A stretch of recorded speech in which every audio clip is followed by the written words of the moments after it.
It seems so simple, but if you do this, it will help you to eliminate self-doubt and keep you from looking back. Welcome back to my channel, Closer to Your Higher Self. My name is Jerome, and I want to help you create a life you love. Please like and subscribe and share this with anyone you think needs to hear it. If you'd like to work with me one-on-one, my information is in the description. There's also a free guided meditation to help you work with negative thoughts. The information for that is also in the description. From time to time, I have flashbacks. Now, these aren't always bad things, but just things that pop into my mind that I haven't thought about for a while. A flashback I had recently was when I taught myself to ride a bike, and it's relevant to what I'm going to talk about today. So I taught myself to ride a bike. Now, when I did it, it was my second go at it.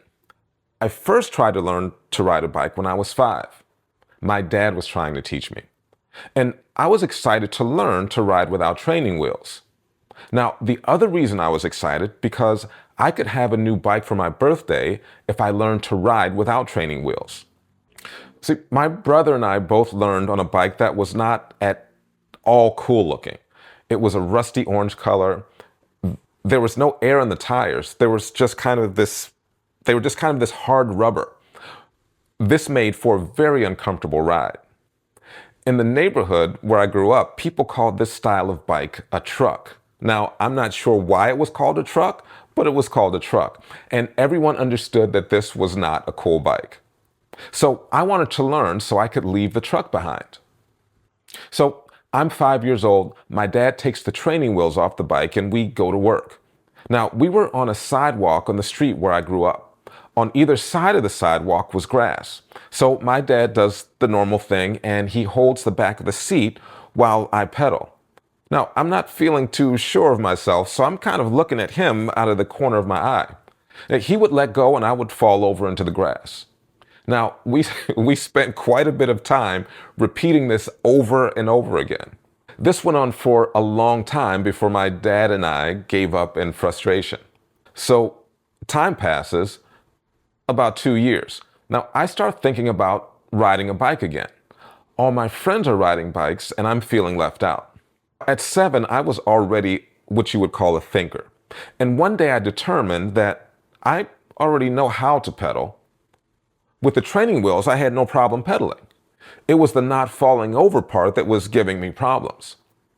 So I needed to separate the pedaling from the not falling. Now, if only there was a way to focus on just the balancing part. And then I had an idea. Across the street from my house was my elementary school. The schoolyard was built on a bit of an incline. Not really a hill, but just enough of an incline to let me roll without pedaling. So I started at the top of the incline, and although it was a little shaky, I was able to balance if I did these tiny movements from side to side with the handlebars. About the 3rd time I did this, I was feeling better with the balance. I added the pedaling, and I was good to go. In addition to using the small handlebar movements to balance, I also learned, and this may be the most important part, I needed to look where I wanted to go. I was so focused on trying to look behind me to see if my father was still holding the seat, I was steering myself into the grass. Now, this concept applies to other things as well. I was trying to teach a kid how to throw a ball, and he wasn't focused, so the throws were very wild. Once I got him to look where he wanted the ball to go, things got significantly better. Now, guess what else this applies to? Almost everything. If you want to change your life to be more healthy, you have to focus on how that healthy person will live. If you want to learn to start a business, it's more helpful to focus on how you want that business to help people than to focus on all the things that didn't work before. If you want a new love, it's not helpful at all to think about the exes that did you wrong. We could go on and on with the examples, but the overarching message is don't look back.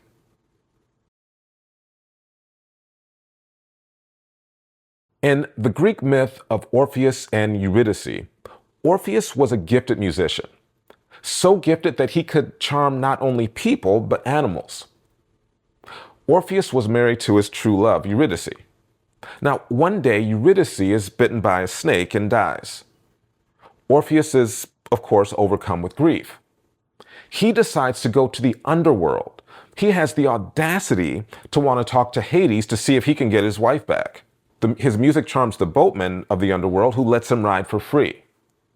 The three-headed guard dog of the underworld, Cerberus, also lets him pass because of his music. Finally, he makes it to Hades and Persephone.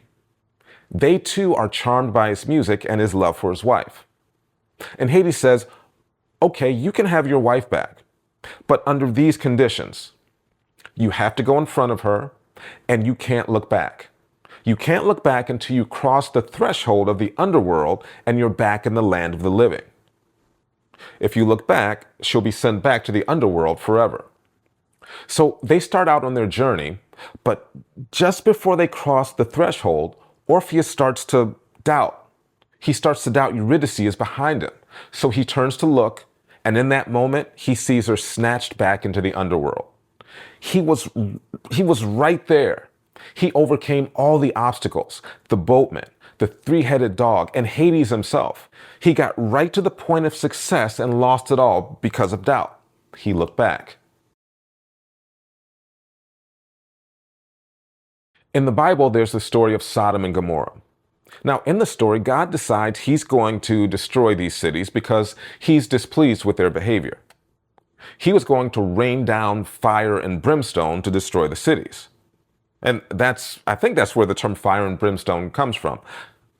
I'm not exactly sure what brimstone is, but clearly it's bad. So God is going to destroy the cities. But there's a guy named Lot who is seen as worthy of being spared of the destruction. So God said he would allow Lot to escape with his wife and his daughters. But there was one condition. Can you guess what it was? If you guessed don't look back, you're right. If you didn't guess don't look back, you haven't been paying attention. Lot and his wife and his daughters are escaping the destruction with hope for a new life. But Lot's wife just couldn't resist. She looked back and immediately was turned into a pillar of salt. Now, Lot was not turned into a pillar of salt, so apparently, as his wife was hardening into salt, he kept looking forward. Now, these stories about not looking back are just from the top of my head, from my memory, and I'm sure we could come up with a lot more. But in each of those stories, looking back symbolizes something. For Lot's wife, it was probably not wanting to let go of her fine things that she had accumulated, a lifestyle she was accustomed to. In order to move forward, sometimes you have to let go of things that aren't serving you. Those things you're accustomed to, the thoughts, beliefs, habits, etc. For Orpheus, looking back symbolizes not believing. He believed in his abilities enough to go into the underworld, confront all these scary things, and get his wife released. And just when he was about to get everything he wanted, he lost his faith and he lost it all. Many of us, just when we're about to have a breakthrough, we give up. When it seems the hardest, that's when success is right around the corner. For me, looking back was more than just symbolic. I was literally looking back and crashing. But it also symbolized a lack of belief. I was too logical for my own good at 5 years old. The training wheels were holding me up. And I didn't understand what was going to hold me up if I didn't have the training wheels. I couldn't understand how it was going to work. And if you get focused on how things are going to happen, you will derail your progress. Focus on what you want, not how and when it's going to happen. So think about your life. What does looking back look like for you? Is it going back to that toxic person because you don't believe there's a better option for you? Is it deciding that you could never do what it takes to learn a new skill and change careers? Is it thinking that it's too late for you to eat better or start exercising? Other people have done what you want to do, and they're not better than you. So ask yourself why you can't do it. And most likely, you're just telling yourself you can't do it. And do you know what you're doing when you arrive at that conclusion that you can't have the life that you want? You're using your imagination. You're using your imagination to think of all the ways that will fall apart if you try to live your dream. Your mind does this automatically. And as weird as it sounds, it's trying to protect you from pitfalls.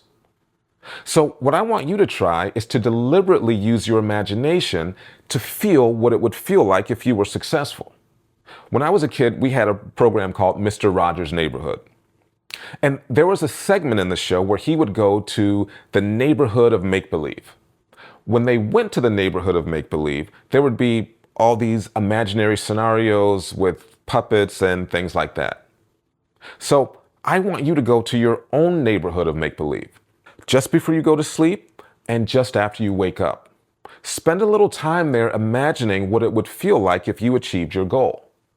Use all 5 senses. Now, it seems so simple, but if you do this, it will help you to eliminate self-doubt and keep you from looking back. Don't just think about it. Your goal is to have the feeling that you actually have it.